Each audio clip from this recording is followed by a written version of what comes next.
looking across the River Thames at the Houses of Parliament in London. It's tempting to think that this was built hundreds of years earlier than it was. It was built in the early Victorian era. There was a great fire in 1834, and it burned down the old palace that had been here. And there was a competition that was held for designs for a new building. The competition had the stipulation that the new structure had to be designed in one of two historical styles. It had to either be Gothic or it could be Elizabethan, that is, from the time of Shakespeare. There were something like 97 entries to the competition, and the vast majority were in the Gothic style. So that's why this looks like it was built hundreds of years before. It's in the style of the Gothic, which dates from the late medieval period. The competition was won by an architect whose name is Charles Barry, with the assistance of Augustus Pugin, who was responsible for the interior designs as well as the stained glass and some of the exterior decorative forms. Pugin was known for his love of the Gothic, for his belief in the Gothic as the right and true moral style of architecture, and also a style of architecture that was associated with Englishness. This is why the competition stipulated it needed to be Elizabethan or Gothic. We think about the Gothic as French, but in England in the 19th century, the Gothic was English.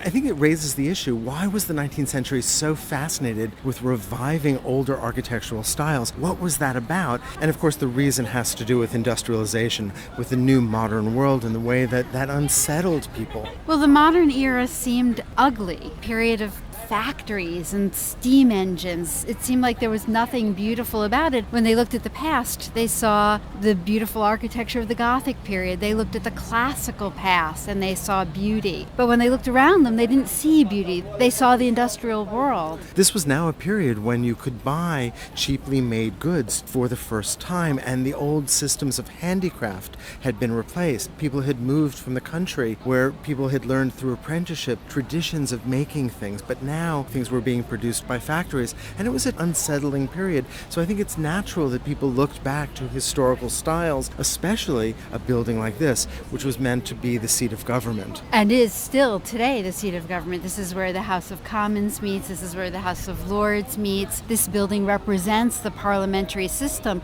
So you're right, it had to really speak of tradition. But it really speaks of a kind of falsehood. This is not the Gothic. It is a modern invention. In fact, the building itself uses quite a number of modern innovations in its constructive techniques. It's an enormous building on a concrete bed, certainly not a medieval tradition, concerned with ventilation. In fact, the central tower was added to the design in order to help support ventilation in the building. And so this building really is a product of the 19th century. Architectural historians call this the Gothic revival. And the Gothic really did stand for a kind of Victorian fantasy, a 19th century fantasy of medieval artisan craftsmanship, of a time of really taking care in making things by hand. And so we look at this and we just see an architectural style, but it's a style that's really associated with very specific values that the Victorians were trying to return to. And in fact, Pugin, one of the two architects who worked on this building,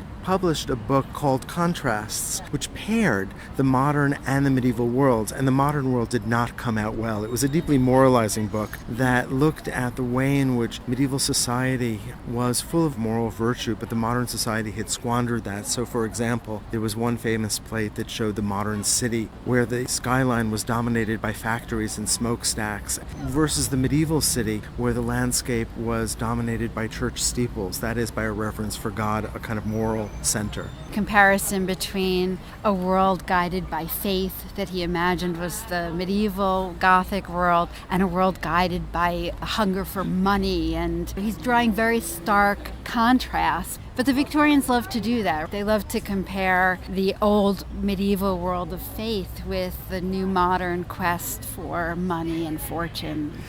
And so it's important for us to understand a building like this within that Victorian context. Let's get back to the building itself. We see this magnificent exterior that just spans the edge of the River Thames. And we can see this reference back to the medieval style of the perpendicular Gothic. And in fact, it was very self-consciously based on the Chapel of Henry VII in this late Gothic style that we know as the perpendicular. That's just at the east end of Westminster Abbey, which is a building that is just behind this one. And here we can see these large windows, an emphasis on the rectilinear, on the vertical, on tracery and lacework. We can see that each window has at its top tracery work that divides the glass up, almost like a filigree effect. The architect is really maximizing the window space, and this is a feature of the High Gothic. Barry had traveled extensively and really loved the classical tradition, even though he's building here in this faux Gothic. But if you look closely, you can see Barry's interest in the classical. Look at the regularity of this facade. Look at the sense of rhythm and balance.